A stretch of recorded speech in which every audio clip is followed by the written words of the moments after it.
Hello focus. तो finally आज जो है सीए फाइनल मे 25 एग्जाम्स का डीटी का पेपर कंक्लूड हो चुका है।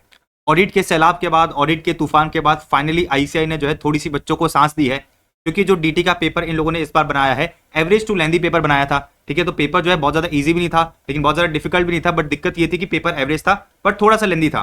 अच्छा, एमसीक्यूज की वीडियो आपको जो है विद इन एन आवर मिल जाएगी, एमसीक्यू के सॉल्यूशन की वीडियो। अभी अपन जो है डिस्क्रिप्टिव पेपर को देख लेते हैं।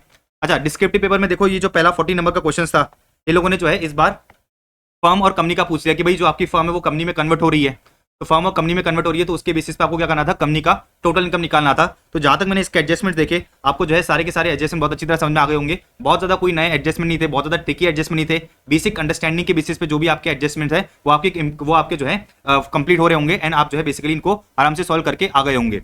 अच्छा, इसमें दिक्कत बस ये थी कि भाई इन लोगों ने पहले तो ये पूछ लिया कि भाई आप total income and tax payable निकाल लो। फिर आगे इन लोगों ने ये पूछा कि भाई 115BAA के अकॉर्डिंग भी जो है हमें ये बता दो कि भाई आपका बेनिफिशियल रहेगा कि नहीं रहेगा। तो इसमें जो है ये क्वेश्चन आपका थोड़ा सा लेंदी बन गया। बाकी इस क्वेश्चन में बहुत ज्यादा दिक्कत आई नहीं होगी। आई अज्यूम कि भाई आप लोगों ने सारे एडजस्टमेंट बहुत अच्छी तरह कर लिए होंगे, ठीक है ना। बहुत ज्यादा नॉर्मली एडजस्टमेंट थे, सारे एडजस्टमेंट आपने देखे ही होंगे कहीं ना कहीं, ठीक है। अच्छा, तो ये अपना जो है फर्स्ट क्वेश्चन हो गया। सेकंड क्वेश्चन की बात करें, सेकंड क्वेश्चन की अगर अपन बात करें तो इन लोगों ने अगेन सेज और एलएलपी का क्वेश्चन पूछ रखा है। तो अगर आपने मेरे क्वेश्चन बैंक वीडियोस देखे होंगे तो वहां पर मैंने आपको बहुत सारे सेज और एलएलपी के और एएमटी के क्वेश्चंस कराए थे। तो बेसिकली सेज और एलएलपी के क्वेश्चन में आपको दिक्कत आई नहीं होगी, तो ये वाला क्वेश्चन भी आपसे आसानी से हो गया होगा, ठीक है, कोई दिक्कत नहीं है इसमें। फिर अगर आप देखोगे सेकंड की बी में, तो सेकंड की बी में इन लोगों ने चैप्टर 12 का प्रोविजन पूछ रखा था जो एनआर टैक्सेशन में इंपॉर्टेंट है। अच्छा, इसमें अगर आपको जो है चैप्टर 12 में कौन कौन से 4 एसेट्स फॉलो करते हैं वो अगर आपको पता थे तो आप जो है बहुत आसानी से जो है क्या कर पाए होंगे, इस क्वेश्चन को आराम से सॉल्व कर पाए होंगे। डन है। अच्छा, इसके बाद अपन आगे चलते हैं।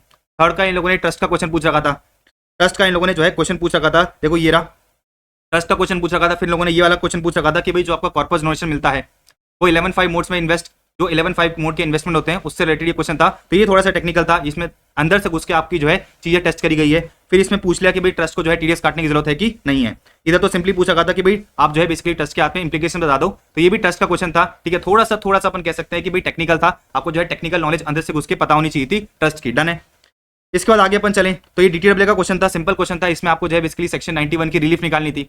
अच्छा, सेक्शन 91 की आपको जो है रिलीफ निकालनी थी क्योंकि जो है डीटीडब्ल्यू एंटर नहीं हो रखा था इंडिया और दूसरी कंट्री के साथ। फिर आगे अपन देखें तो इन लोगों ने जो है टीडीएस का क्वेश्चन पूछ रखा था। तो आपको टीडीएस के सेक्शन पता होने चाहिए थे कि भाई कौन सा सेक्शन अप्लाई हो रहा है एंड अकॉर्डिंगली जो है आप इसको सॉल्व करके आ जाओगे, कोई दिक्कत नहीं आएगी इसके अंदर। तो ये बेसिकली पूरा का पूरा टीडीएस का क्वेश्चन था, 2 नंबर का, 4 नंबर का, और इन लोगों ने वापस 2 नंबर का क्वेश्चन पूछ दिया। टोटल कितना हो गया ये 4 और 4 कितना हो गया 8 नंबर का क्वेश्चन, ठीक है। डन है।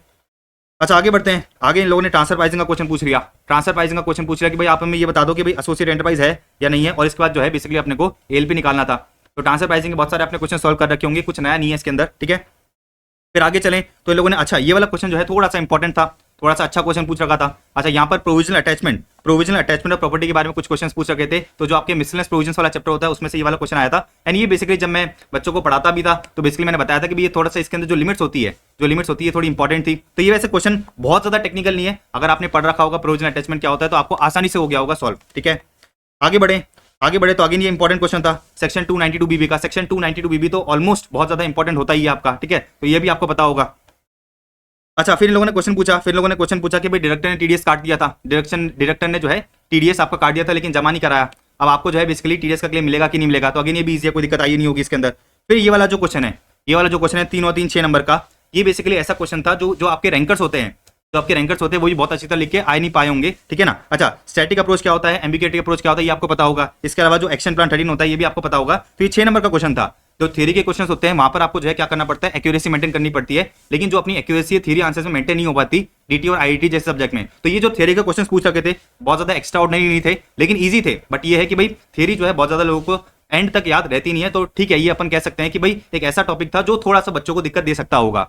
फिर इन लोगों ने अगेन वही टैक्स ऑडिट का क्वेश्चन पूछ लिया था। टैक्स ऑडिट से देखो जनरली एक क्वेश्चन तो बनता ही है, और सबसे इंपॉर्टेंट क्या होता है टैक्स ऑडिट का एप्लीकेबिलिटी। तो इधर भी वही पूछ रखा है इन लोगों ने कि टैक्स ऑडिट करानी है कि नहीं करानी है। तो टैक्स ऑडिट का बेसिक अगर आपको अंडरस्टैंडिंग होगा तो ये क्वेश्चन भी आपसे आसानी से हो गया होगा। आगे बढ़े तो गार का इन लोगों ने क्वेश्चन पूछ रखा है।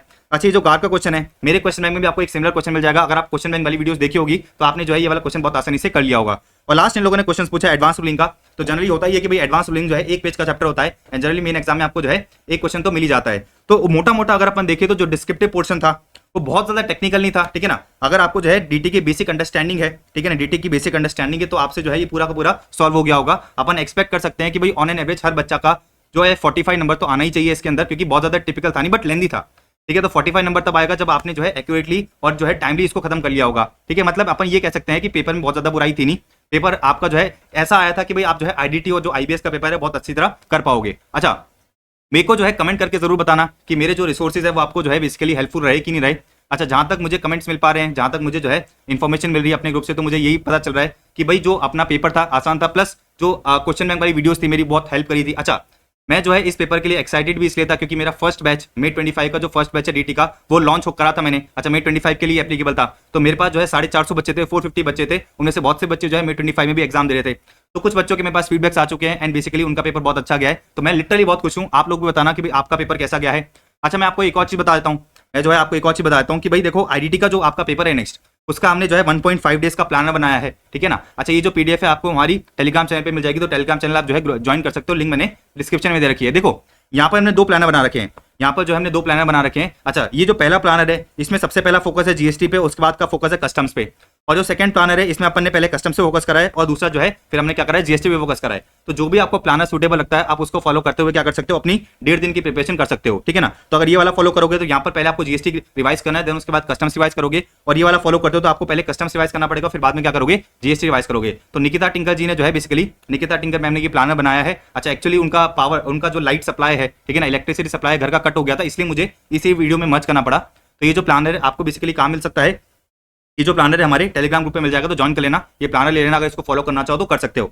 यहाँ पर हमने रिवीजन वीडियोस एंड आईडीटी के क्वेश्चन की वीडियो की जो है लिंक डाल रखी है, अगर इसको जो है बेसिकली आप देखना चाहो तो इधर से भी देख सकते हो। तो अपन कह सकते हैं कि भाई डीटी का पेपर अपना जो है अच्छा था, आप आराम से जो है आईडीटी पे क्या कर सकते हो, फोकस कर सकते हो। एमसीक्यू की वीडियो आपको जो है 1 घंटे में मिल जाएगी। तो मिलते हैं नेक्स्ट वीडियो में, मुझे कमेंट सेक्शन में जरूर बताना कि भाई आपका पेपर कैसा गया।